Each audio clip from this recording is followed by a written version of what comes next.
নমস্কার, সুপ্রভাত। কথায় সুরে জমজমাট সকালে স্বাগত সবাইকে। কবিতা জীবনের কথা বলে, হৃদয়ের কথা বলে, সমাজের কথা বলে, বিদ্রোহের কথা বলে, প্রতিবাদের কথা বলে। সবচেয়ে বড় কথা, কখনো কখনো মনে হয় যে কবিতা আমাদের সমাজের ব্যাধিগুলোকে চিহ্নিত করে আমাদের সচেতন করে তোলে। আমরা প্রতিদিন বুধবারটায় থাকি কবিতা নিয়ে, আজকেও ঠিক তেমনি থাকবো। আমাদের সঙ্গে আছে রাজ্যের বিশিষ্ট বাচিক শিল্পী আবৃত্তিকার দীপক সাহা। নমস্কার, সুপ্রভাত। আছে আরেকজন, তিনি দীপক সাহার একেবারে সুযোগ্য কন্যা অনুভবী সাহা। নমস্কার। সুপ্রভাত। অনুভবী কি কে শুরু করবে আজকে, বাবা না মেয়ে? বাবা, একেবারে বাবার দিকে রাগ দিয়ে দিল। ঠিক আছে, তাহলে দীপকদার কাছেই যাই। বাইকে আসতে আসতে যে কবিতাটার কথা মনে পড়লো সেই কবিতাটাই পড়ছি। কবি সুকান্ত ভট্টাচার্যের প্রার্থী। হে সূর্য, শীতের সূর্য, হিমশীতল সুদীর্ঘ রাত, তোমার প্রতীক্ষায় আমরা থাকি। যেমন প্রতীক্ষা করে থাকে কৃষকদের চঞ্চল চোখ ধান কাটার রোমাঞ্চকর দিনগুলির জন্যে। হে সূর্য, তুমি তো জানো আমাদের গরম কাপড়ের কত অভাব। সারা রাত খড়কুটো জ্বালিয়ে এক টুকরো কাপড়ে কান ঢেকে কত কষ্টে আমরা শীত আটকাই। সকালের এক টুকরো রোদ্দুর এক টুকরো সোনার চেয়েও মনে হয় দামি।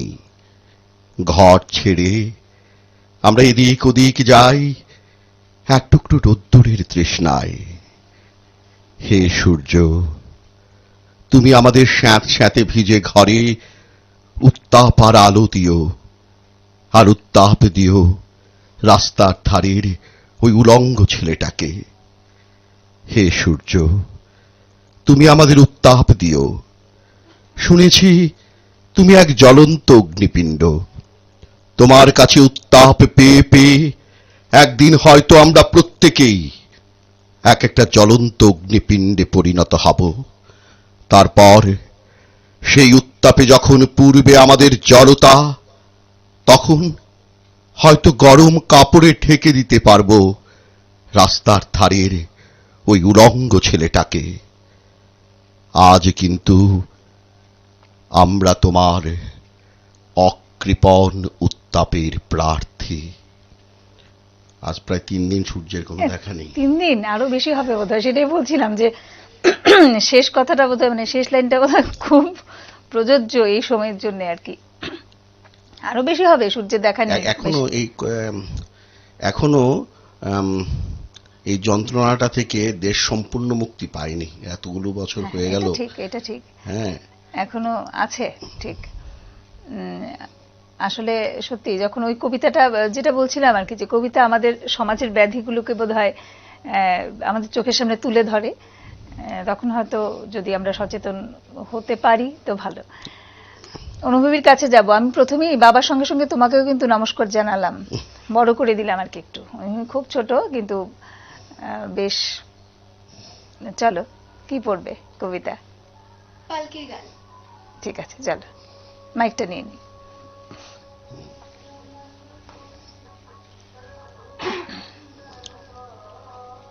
পালকি চলে, পালকি চলে, গগনে তলে আগুনে চলে, স্তব্ধ গায়ে আদুলে গায়ে, যাচ্ছে কারা রৌদ্রে সারা, ময়রা মতি চক্ষু মতি, কাটায় বসে ধুলছে কোষে, দুধের চাচি শুষছে মাছি, উঠছে কতক ভনভনিয়ে ভনভনিয়ে ভনভনিয়ে, আসছে কারা হনহনিয়ে হনহনিয়ে হনহনিয়ে, হাটের শেষে রুক্ষ বেশে ঠিক দুপুরে থায় হাটুরে, কুকুরগুলো শুকছে ধুলো, থুকছে কেহ ক্লান্ত দেহ, ঢুকছে গরু দোকানে ঘরে, আমের গন্ধে আমোদ করে আমোদ করে আমোদ করে, পালকি চলে হুনহুনা, পালকি চলে হুনহুনা, দুলকি চলে হুনহুনা, নৃত্য তালে হুনহুনা, ছয় বেহারা হুনহুনা, জোয়ান তারা হুনহুনা, গ্রাম ছাড়িয়ে হুনহুনা, আগ বাড়িয়ে হুনহুনা, নামলো মাঠে হুনহুনা, তামার তাটে হুনহুনা, তপ্ত তামা চায় না থামা, উঠছে আলে নামছে গাড়ায়, পালকি দোলে ঢেউরে নাড়ায়, ঢেউরে দোলে অঙ্গ দোলে, মেঠো জাহাজ সামনে বাড়ে, ছয় বেহারার চলন দাঁড়ে। কাজলা সবুজ কাজল পরে, পাটের জমি ঝিমায় দূরে, ধানের জমি প্রায় সে ন্যাড়া, মাঠের বাটে কাটার বেড়া। সামাল হেকে চলল বেকে, ছয় বেহারা মধ্য তারা, চোর হাটুনি খাটনি ভারী, মাঠের শেষে তালের সারি, তাকাই দূরে শূন্যে ঘুরে, চিল ফুকারে মাঠের পারে, গরুর বাথার গোয়াল থানা, ওই গো গায়ের ওই সীমানা। বৈরাগী সে কণ্ঠী বাধা, ঘরের কাঠে লেপছে কাদা, মটকা থেকে চাষার ছেলে, দেখছে ডাগর চক্ষু মেলে, দিচ্ছে চালে পোয়াল গুচি, বৈরাগীদের মূর্তি সূচি। পর্যাপতি হলুদ বরণ, শশার ফুলে রাখছে চরণ, কার্বুহুরি বাসন মাঝে, পুকুর ঘাটে ব্যস্ত কাজে, এটো হাতে হাতের পোছায়, গায়ের মাথায় কাপড় গোছায়, পালকি দেখে আসছে ছোটে, ন্যাংটা খোকা মাথায় পুটে। পোড়োর আওয়াজ যাচ্ছে শোনা, খোড়ো ঘরে চাঁদের কোনা, পাঠশালাটি দোকানে ঘরে, গুরু মশাই দোকানে করে, পোড়া ভিটের পোতার পরে, শালিক নাচে ছাগল চড়ে, গ্রামের শেষে অসত তলে, বুনোর ডেরায় চুল্লি জলে, টাটকা কাঁচা শাল পাতাতে উঠছে ধোয়া ফ্যানসা ভাতে। গ্রামের সীমা ছাড়িয়ে ফিরে পালকি মাঠে নামলো ধীরে, হুনহুনা হুনহুনা, হুনহুনা রে হুনহুনা, আবার মাঠে হুনহুনা, তামার তাটে হুনহুনা, কেউ ছোটে কেউ হুনহুনা, কষ্টে হাটে হুনহুনা, মাঠের মাঠে হুনহুনা, রৌদ্রে ফাটে হুনহুনা, পালকি মাঠে হুনহুনা, আপন নাচে হুনহুনা, হুনহুনা হুনহুনা, হুনহুনা রে হুনহুনা, হুনহুনা হুনহুনা, হুনহুনা রে হুনহুনা।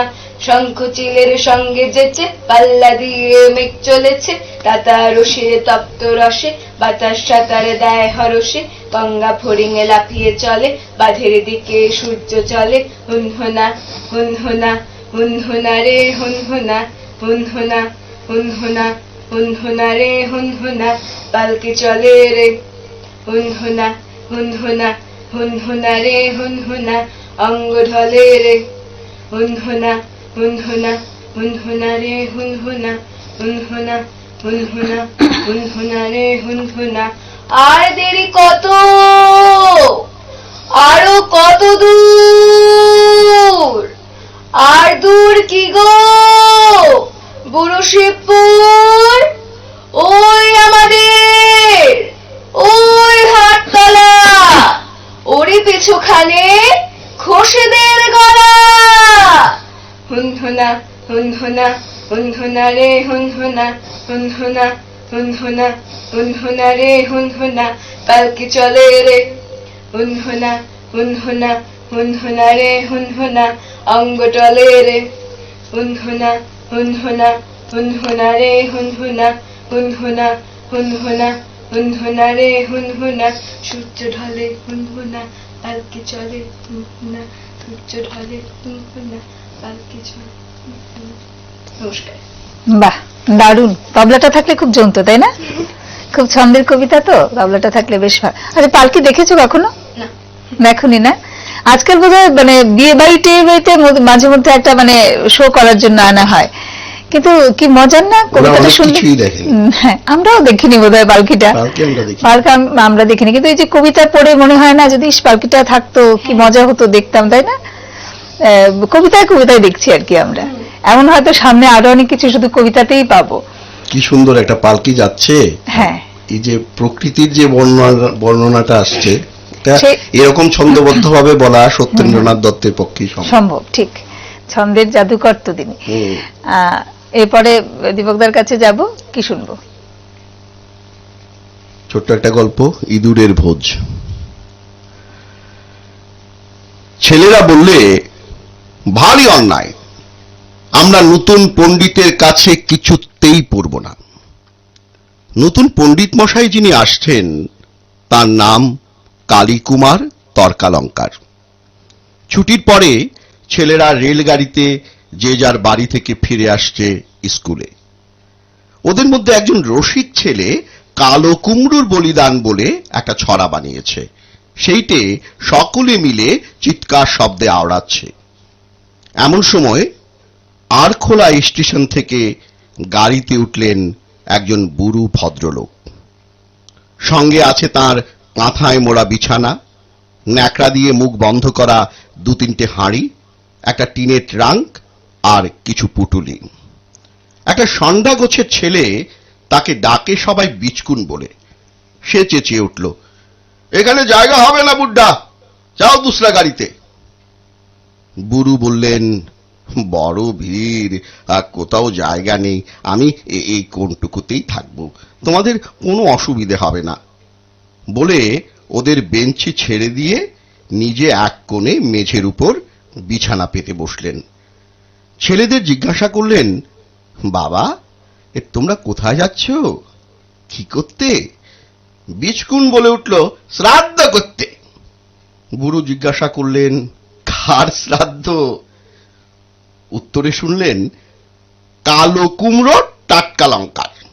ছেলেগুলো সব সুর করে চেঁচিয়ে উঠল, কালো কুমড়ো টাটকা লঙ্কা দেখিয়ে দেব লবডঙ্কা, কালো কুমড়ো টাটকা লঙ্কা দেখিয়ে দেব লবডঙ্কা। আসানসোলে গাড়ি এসে থামল। বুড়ো মানুষটি নেমে গেলেন, সেখানে স্নান করে নেবেন। স্নান সেরে গাড়িতে ফিরতেই বিচকুন বললেন, এ গাড়িতে থাকবেন না মশাই। কেন বলতো? ভারী ইঁদুরের উৎপাত। ইঁদুরের? সে কি কথা? দেখুন না, আপনার ওই হাঁড়ির মধ্যে ঢুকে কি কাণ্ড করেছিল।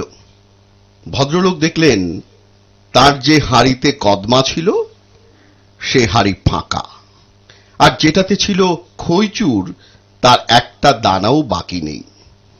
বিচকুন বললে, আর আপনার ন্যাকড়াতে কি একটা বাঁধা ছিল, সেটা শুদ্ধ নিয়ে দৌড় দিয়েছে। সেইটাতে ছিল ওর বাগানের গুটি 5 পাকা আম। ভদ্রলোক একটু হেসে বললেন, আহা, এই ইঁদুরের এত খিদে পেয়েছে দেখছি। বিচকুন বললেন, না না, ও জাতটাই ওরকম, খিদে না পেলেও খায়।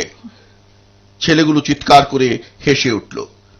বললে, হ্যাঁ মশাই, এ আরো থাকলে আরো খেত। ভদ্রলোক বললেন, ভুল হয়েছে, গাড়িতে এত ইঁদুর একসঙ্গে যাবে জানলে আরো কিছু আনতুম। এত উৎপাতেও বুড়ো রাগ করলে না দেখে ছেলেগুলো দমে গেল। রাগলে মজা হতো। বর্ধমানে এসে গাড়ি থামল। ঘণ্টাখানেক থামবে, অন্য লাইনে গাড়ি বদল করতে হবে। ভদ্রলোকটি বললেন, বাবা, এবারে তোমাদের কষ্ট দেব না, অন্য কামরায় জায়গা হবে। না না, সে হবে না, আমাদের গাড়িতেই উঠতে হবে। আপনার পুটুলিতে যদি কিছু বাকি থাকে আমরা সবাই মিলে পাহারা দেব, কিছুই নষ্ট হবে না। ভদ্রলোক বললেন, আচ্ছা বাবা, তোমরা গাড়িতে ওঠো, আমি আসছি। ছেলেরা তো উঠল গাড়িতে। একটু বাদেই মিঠাইওয়ালার ঠেলা গাড়ি ওদের কামরার সামনে এসে দাঁড়ালো, সঙ্গে সেই ভদ্রলোক। এক এক ঠোঙা এক একজনের হাতে দিয়ে বলল, এবার ইঁদুরের ভোজে অনটন হবে না। ছেলেগুলো হুররে বলে লাফালাফি করতে লাগলো। আমের ঝুড়ি নিয়ে আমলাও এলো, ভোজে আমও বাদ গেল না। ছেলেরা তাকে বললে, আপনি কি করতে কোথায় যাচ্ছেন বলুন? তিনি বললেন, আমি কাজ খুঁজতে চলেছি, যেখানে কাজ পাবো সেখানেই নেমে পড়ব। ওরা জিজ্ঞাসা করলেন, কি কাজ আপনি করেন? তিনি বললেন, আমি টুলু পণ্ডিত, সংস্কৃত পড়াই। ওরা সবাই হাততালি দিয়ে উঠল। বললে, তাহলে আমাদের স্কুলে আসুন। তোমাদের কর্তারা আমাকে রাখবেন কেন? রাখতেই হবে, ওই কালো কুমড়ো টাটকা লঙ্কাকে আমরা স্কুলে ঢুকতেই দেব না। মুশকিলে ফেললে দেখছি, যদি সেক্রেটারি বাবু আমাকে পছন্দ না করেন, পছন্দ করতেই হবে, না করলে আমরা সবাই স্কুল ছেড়ে চলে যাব। আচ্ছা বাবা, তোমরা আমাকে তবে নিয়ে চলো। গাড়ি এসে পৌঁছল স্টেশনে। সেখানে স্বয়ং সেক্রেটারি বাবু উপস্থিত। বৃদ্ধ লোকটিকে দেখে বললেন, আসুন আসুন তর্কা লঙ্কার মশাই, আপনার বাসা প্রস্তুত আছে, বলে পায়ের ধুলো নিয়ে প্রণাম করলেন। দারুণ। এই আমাদেরও একটা এরকম একটা ঘটনা মনে পড়ে যাচ্ছে, একটা গল্প। আমরা তখন 9-10-এ পড়ি। একজন ইংরেজি পড়াতেন আমাদের একজন স্যার। তো ওনার মাথায় চুল নেই। তা আমরা সবাই মিলে একটা ছড়া বানিয়েছি, ঠিক আছে? এবার স্কুলে যেখানেই 2-3 জন হয় আর স্যার যায়, পেছন দিয়ে ওই রকম ছড়া বানিয়ে একটা নাম ডাকে। এরকম অনেকদিন চলছে, কিন্তু স্যার কিছু বলে না, মানে রেগে যায় না, কিছু করে না।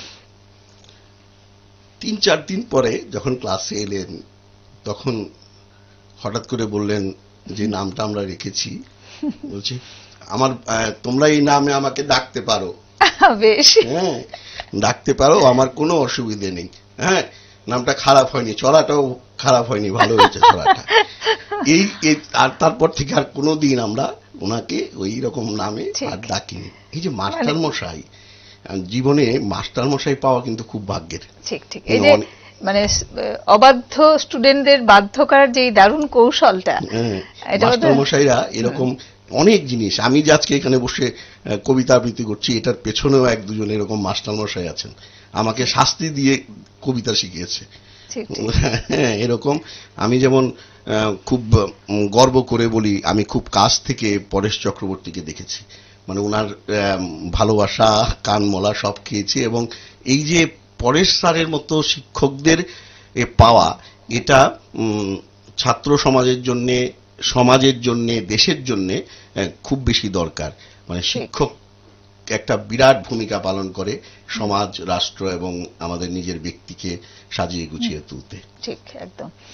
একটা মানে কবিতাটা শুনতে শুনতে আমার মনে পড়ছিল যে মানে একটা সময় ছিল আমাদের এইরকম, কিন্তু মানে টিচারদের বিভিন্ন নামকরণ করা হতো, তখন শ্রদ্ধাও ছিল সমান পরিমাণে। এখন সেটা হয়তো হয় না। আমি মানে ছোট মানুষ আছি আমাদের পাশে বসে, এরপরেও বলছি খুব মজার মজার সব নামকরণ ছিল, কিন্তু সেই সঙ্গে শ্রদ্ধাটাও বেশ ছিল পাশাপাশি। অনেক নিয়ম কানুন হচ্ছে, পরেশ স্যার বলেন যে অনেক, এখন তো অনেক নিয়ম কানুন হচ্ছে, টিচারদের এই করতে হবে, সেই করতে হবে, এরকম সিস্টেম করতে হবে, এই সিস্টেম। আসলে এই সমস্ত সিস্টেম দিয়ে কিছু হবে না, যা হবার ভালোবাসা দিয়ে হবে। একদম একদম, এটা আমি মানে খুব মানে মনে করি আর কি, যে ওই সব দিয়ে কিছু হয় না। আর এক একজন টিচারের তার পার্সোনালিটি বা তার ব্যক্তিত্বই কিন্তু একটা স্টুডেন্টকে তৈরি করার ক্ষেত্রে বা তাকে সবচেয়ে বেশি বড়, সবচেয়ে বড় ভূমিকা নেয়। তাকে বশ করব আমি, এটা আমার উপর নির্ভর করবে কতটা কিভাবে করব। যাই হোক, আমরা থাকবো কবিতায়, কিন্তু নিতে হবে একটা ছোট্ট বিজ্ঞাপন বিরতি। বিরতির পরে আবার ফিরে আসছি, সঙ্গে থাকবেন। ফিরে এলাম বিরতির পরে। আমরা আছি সানরাইজ গুঁড়ো মশলা নিবেদিত কথায় সুরে জমজমাট সকালে। আমি অনুভবীর কাছে যাব আবার। অনুভবী কি শোনাবে এবার? মুখ্য। চলো। বই কাঁধে দল বেঁধে যাচ্ছে কারা, সব পাওয়ার দল সর্বহারা। সিলেবাস ভারে কুজো ঘাস, কাঁধে পৃথিবীর বোঝা খুদে অ্যাটলাস। হিস্ট্রি, জিওগ্রাফি, নীতি বিজ্ঞান, অঙ্কে আশঙ্কার নৌকা ভাসান। ইঁদুরের দৌড়ে ছন্ন ছাড়া, চক্রবুহের মাঝে হায় বেচারা। স্কুলে যাবে না গেল টেনে, কেউ কেউ ফিরে আসে রাস্তা চিনে। 7:30টায় স্কুল, বিকেলে কোচিং, সন্ধ্যায় দিদিমণি অঙ্ক ম্যাচিং, শনিবার গান শেখা, রবিবার নাচ, অ্যাকোয়ারিয়ামে রাখা লাল নীল মাছ। সুইমিং আছে আবৃত্তিটাও, ড্রয়িং না শিখলে কচু পোড়া খাও। যোগ ব্যায়ামের ক্লাস প্রতি রোববার, বৃহস্পতিবার আছে কম্পিউটার। ক্যারিয়ার ক্যারিয়ার প্রতিষ্ঠা চাই, ক্যারিয়ার ছাড়া কিছু অবিধানে নাই। দেখো না নীল আকাশ, বৈশাখী ঝড়, প্রয়োজনে হতে হবে স্বার্থপর। ধর্ম অর্থ মোক্ষ জয় টেকা, মা বাপকে ছেড়ে সোজা আমেরিকা। পিতৃসত্য মেনে পঞ্চবটি বোন, আজ তার নয়া রূপ ওয়াশিংটন। নমস্কার। বাহ, দারুণ। একেবারে নিজের কথা বলা হলো বোধহয়, না? এই যে সারা হ্যাঁ। সপ্তাহ দৌড় দৌড় দৌড়। এরা আসলে খুব খারাপ সময় কাটাচ্ছে, এটা সত্যি। এটা আমরাই এই সিস্টেমটা তৈরি করেছি। ওর যে ওর মতো সবাই যে ব্যাগটা স্কুলে নিয়ে যায়, এটার যে ওজন, ঠিক। এবং আমাদের বোধহয় এটা নিয়ে ভাববার সময় এসেছে। এবং যেই শিক্ষার কথাটা বলছিলাম ইঁদুরের ভোজে, এই সব কিছুই শুধু এই ওজন বাড়িয়ে, সিস্টেম বাড়িয়ে সবটা জিনিস হবে না, আগে হয়নি। ঠিক। হ্যাঁ, এটা এখন যে একটা জিনিসে ওদের শৈশবটাকে যেভাবে মেরে ফেলা হচ্ছে, সত্যি এটা কিন্তু মানে বললে অনেক কথা বলতে হয়, কিন্তু এত কথা বলতে চাইছি না অনুষ্ঠানে। সত্যি এটা ভীষণ কষ্টের। এবং সবচেয়ে বড় কথা, মা বাবারাই আমরা কম্পিটিশন করছি আর কি, কম্পিটিশনে লেগে যাচ্ছি আর কি, বাচ্চাদের নিয়ে ওদের ঠেলে দিচ্ছি কম্পিটিশনের দিকে। এই যে এখন তো খুব প্রতিযোগিতা চলছে, তা বিভিন্ন ক্লাবে ক্লাবে, বিভিন্ন অনুষ্ঠানে, শিশু মেলায়। এটাও এদের কাছে, এই আবৃত্তিটাও এই এদের কাছে একটা চাপের। ছবি আঁকাটাও এদের কাছে একটা চাপের। আনন্দের এটা তো আনন্দের জন্য করা। ওই যেই কথাটা দিয়ে অনুষ্ঠানটা শুরু করলেন, যে ব্যাধি তো আমাদেরও ব্যক্তি জীবনেও হয়, এটা থেকে উত্তরণের একটা জায়গা হতে পারতো গান, কবিতা। এটা হচ্ছে না, উল্টো হয়ে যাচ্ছে। প্রতিযোগিতায় ঠিক মতো কবিতাটা না বলতে পারলে বাচ্চাটা মার খাচ্ছে, বিচারকের আসনে বসে দেখেছি। ঠিক ঠিক। হ্যাঁ, সত্যি ভীষণ দুঃখের বিষয়টা। এটা বোধহয় একটু ভাবার সময় এসেছে আমাদের। অনুভবী, কোন সাবজেক্ট ভালো লাগে? কোনটা ভালো লাগে না আমি জিজ্ঞেস করবো না, ভালো লাগে কোনটা বেশি সেটা বলে। Science, English. বাহ, এবার দীপকদার কাছে যাব, কি শুনবো? এই তো অগ্রহায়ণ পৌষ গেল, মাঘ মাসে সবে ঢুকেছি।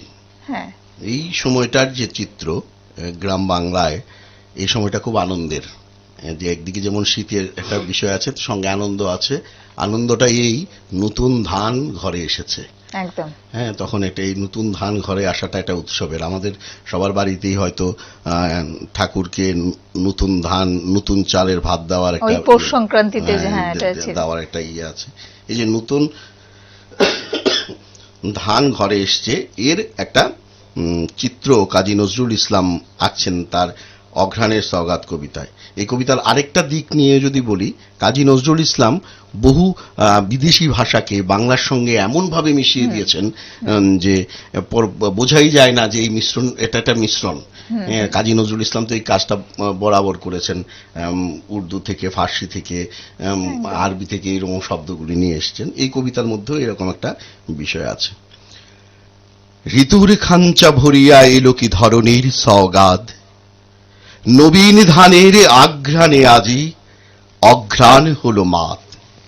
গিন্নি পাগল চালের ফিরনি, তস্তরি ভরে নবীনা গিন্নি।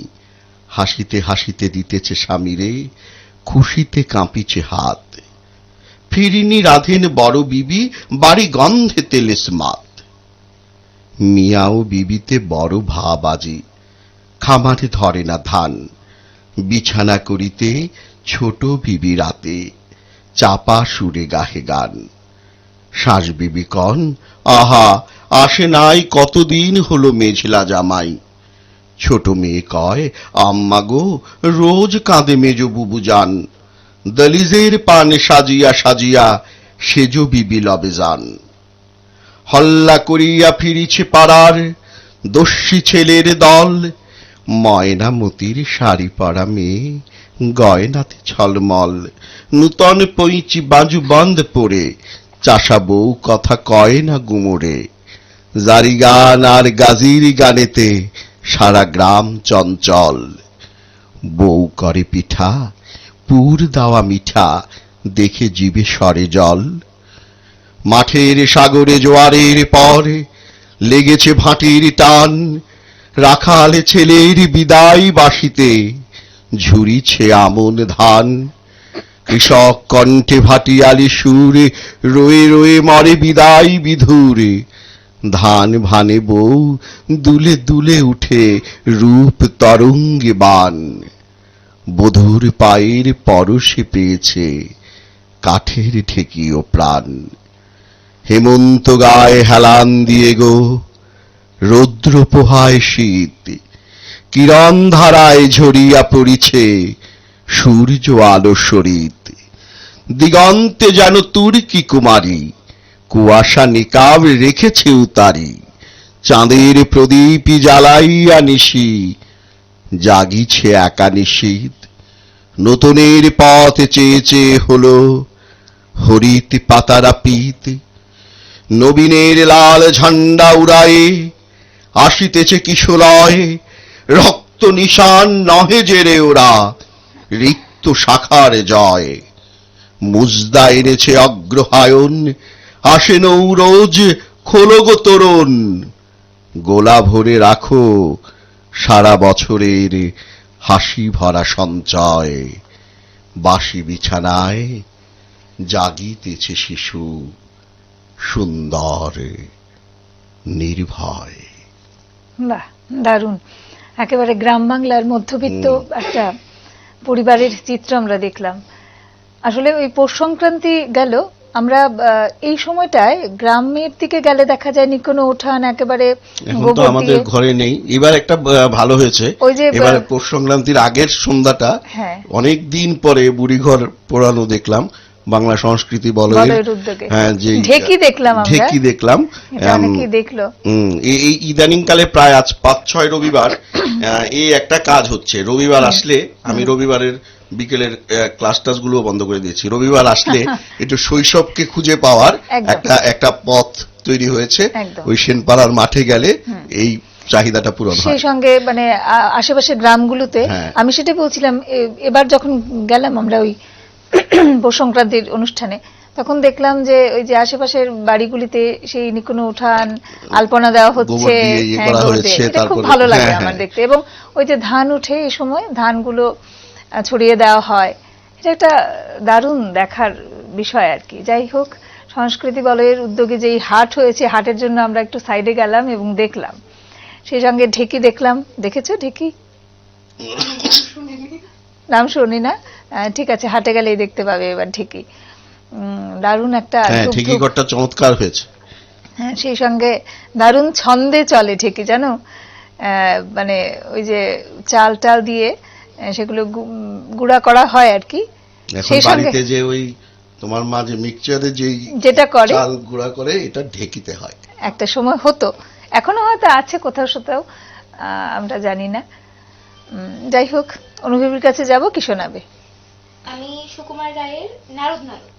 বেশ। হ্যাঁ রে, তুই নাকি কাল সাদাকে বলেছিলি লাল, আর সেদিন নাকি রাত্রি জুড়ে নাক ডেকেছিস বিশ্রী সুরে, আর তোদের পোষা বেড়ালগুলো শুনছি নাকি বেজায় হলো, আর এই যে শুনি তোদের বাড়ি কেউ নাকি রাখে না দাড়ি। কেন রে বেটা স্টুপিড, টেঙিয়ে তরে করবো টিট, চপড়াও তুমি স্পিকটি নট, মারবো রেগে পটাপট। ফের যদি তেড়াবি চোখ, কিংবা আবার করবি রোগ, কিংবা যদি অমনি করে মিথ্যা মিথ্যি চাচাস চড়ে, আই ডোন্ট কেয়ার কানা করি, জানিস আমি সান্ড করি। ফেললা পাচ্ছিস? Alright, come and fight. ঘুঘু দেখেছ, তার দেখুনি, টেরটা পাবে আজ এখুনি। আজকে যদি থাকতো মামা, পিটিয়ে তোমায় করতো ঝামা। মারবে নাকি? দাঁড়া, একটা পুলিশ ডাকি। রাগ করো না, করতে চাও কি তাই বলো না।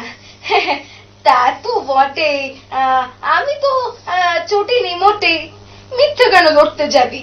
Very very sorry. মশলা খাবি? Shake hand. আর দাদা বলো, সব শোধবোধ ঘরে চলো। ডোন্ট পরোয়া। Alright, how do you do? Good night. বাহ, খুব মজার কবিতা, তাই না? সুকুমার রায় হ্যাঁ। পড়া দরকার। সুকুমার রায় পড়লে পরে অনেক অনেক মনে কিছু, টুকু এরকম হ্যাঁ, একদম চলে যায়। ঠিক ঠিক, এরকম ভাবে ভাবনা। এত সুন্দর সুন্দর কবিতা, সব মজার মজার কবিতা। অনুভবী, বাবার কাছেই তো শেখা কবিতা। হ্যাঁ। তো বাবা কবিতা শিখতে গেলে বকুনি টুকুনি দেয় না আদর টাদর করেই শেখায়? দেয় না? ইস, বলি দিয়েছে রে সামনে বসে। ঠিক আছে, যোগদার কাছে যাব, কি শুনবো? সুকুমার রায় পড়বো। হেড অফিসের বড়বাবু লোকটি বড় শান্ত। তার যে এমন মাথার ব্যামো কেউ কখনো জানতো? দিব্যি ছিলেন খোশ মেজাজে, চেয়ারখানি চেপে একলা বসে ঝিমঝিমিয়ে হঠাৎ গেলেন খেপে। আতকে উঠে হাত পা ছুঁড়ে চোখটি করে গোল হঠাৎ বলেন, গেলুম গেলুম, আমায় ধরে তোল। তাই শুনে কেউ বদ্যি ডাকে, কেউ বা হাঁকে পুলিশ, কেউ বা বলে কামড়ে দেবে, সাবধানেতে তুলিস। ব্যস্ত সবাই এদিক ওদিক করছে ঘোরাঘুরি। বাবু হাঁকেন, ওরে আমার গোপ গিয়েছে চুরি। গোপ হারালো? আজব কথা, তাও কি হয় সত্যি? গোপ জোড়া তো তেমনি আছে, কমেনি এক রত্তি। সবাই তাকে বুঝিয়ে বলে, সামনে ধরে আয়না। মোটেও গোপ হয়নি চুরি, কখনো তা হয় না। রেগে আগুন, তেলে বেগুন, তেরে বলেন তিনি। কারো কথার ধার ধারি নে, সব বেটাকেই চিনি। নোংরা ছাঁটা, খ্যাংরা ঝাঁটা, বিচ্ছিরি আর ময়লা, এমন গোপ তো রাখতো জানি শ্যামবাবুদের গয়লা। এ গোপ যদি আমার বলিস, করব তোদের জবাই। এই না বলে জরিমানা করলেন তিনি সবাই। ভীষণ রেগে ভীষণ খেয়ে দিলেন লিখে খাতায়, কাউকে বেশি লাই দিতে নেই, সবাই চড়ে মাথায়। আপিসের এই বাঁদরগুলো মাথায় খালি গোবর। গোবজোড়া যে কোথায় গেল কেউ রাখে না খবর। ইচ্ছে করে এই বেটাদের গোপ ধরে খুব নাচি, মুখ্যগুলোর মুন্ডু ধরে কোদাল দিয়ে চাচি। গোপকে বলে তোমার আমার, গোপ কি কারো কেনা? গোফের আমি, গোফের তুমি, তাই দিয়ে যায় চেনা। বাহ, দারুণ দারুণ। আজকের মানে সকালটা দারুণ কাটছে আমাদের, মজার মজার সব কবিতা শুনে। সুকুমার রায়ের যে এই যে কল্পনার যে জগতে সুকুমার রায় নিয়ে যায়, ঠিক ঠিক, এইরকম মানে এই ভাবনা। যেমন একটা কবিতা সুকুমার রায়ের, সবাই গিয়ে বলে রোমান্টিক কবিতার মধ্যে, যতগুলি রোমান্টিক কবিতা পড়েছি এর মধ্যে পেঁচা কয় পেঁচানি, খাসা তোর চাচানি, এর থেকে ভালো মজা সত্যি। আমরা আরেকটা কবিতা শুনতে পারবো? আর একটা কবিতা বলো, কি বলবো? বাবু মশাই শঙ্খ ঘোষের। বেশ, চলো। সে ছিল একদিন আমাদের যৌবনে কলকাতা, বেঁচেছিলাম বলে সবার কিনেছিলাম মাথা। আর তাছাড়া ভাই আমরা সবাই জেনেছিলাম হবে নতুন সমাজ চোখের সামনে বিপ্লবে বিপ্লবে যাবে খুলনলি চা পাল্টে বিচার করবে নিচু জনে। কিন্তু সেদিন খুব কাছে নয়, জানে না সেটা মনে মিত্র বাবু মশাই বিষয় আশয় বাড়িয়ে জানে, তাই মাঝে মধ্যে ভাবেন তাদের নুনান্তে পান, তাই নিত্য ফুরোয় যাদের সাদাল্লাদের শেষতলা নিটুকু চির টাকালে রাখবে তাদের পায়ের তলার কুকুর। সেটা হয় না বাবা বলেই থাবা বাড়ান যতিক বাবু। কার ভাগে কি কম পড়ে যায় ভাবতে থাকেন, ভাবুক অমনি দু চোখ বেয়ে অলপ পেয়ে ঝরে জলের ধারা। বলে না বাবু হবে প্লবের সব মাটি সাহারা। কুমির কাঁদতে থাকে আয় আমাকে নামা বলে। কিন্তু বাবু আর যাব না চড়াতে জঙ্গলে, আমরা ঢের বুঝেছি আমরা ঢের বুঝেছি খেদি পেজি নামের সব আদর, সামনে গেলেই ভরবে মুখে প্রাণ ভরে তাই সাধো তুমি সে বন্ধু না, তুমি সে বন্ধু না যে থুপথু না জলে হাজারে চোখে, দেখতে পাবে তাকে সে কি যেমন তেমন লোকে, তাই সব অমাত্য, তাই সব অমাত্য পাত্র মিত্র এই বিলাপে খুশি, শিউরি খানায় কে বলে সত্য অর্থ সবই খুশি। ছিছি হায় বেচারা, ছিছি হায় বেচারা, শুনুন যারা মস্ত পরিত্রাতা, এই কলকাতার মাঝে আছে আরেকটা কলকাতা, হেঁটে দেখতে শিখুন, হেঁটে দেখতে শিখুন, ছড়ছে কি খুন দিনের রাতের মাথায়, আরেকটা কলকাতায় সাহেব, আরেকটা কলকাতায় সাহেব, বাবু মশাই। দারুণ দারুণ দারুণ পড়লে, খুব ভালো, খুব ভালো কাটালাম সকাল আজকে আমরা। সবচেয়ে বড় কথা হলো খুব মজার মজার সব কবিতা ছিল, এমনই কাটানো প্রয়োজন কবিতা নিয়ে আর কি। অসংখ্য ধন্যবাদ দীপক দা আপনাকে, এবং অনুভবীকে অনেক আদর শুভেচ্ছা। এভাবে এসে এসে আমাদের কবিতা শোনাবে, মজার মজার কবিতা। আর দর্শকদের উদ্দেশ্যে বলছি, আমাদের প্রতিদিনের সকালের এই অনুষ্ঠানের পাশে আপনারা থাকবেন প্রতিদিন, এই প্রত্যাশা থাকছে আমাদের। আজকের মতো অনুষ্ঠান এখানেই রাখবো। নমস্কার।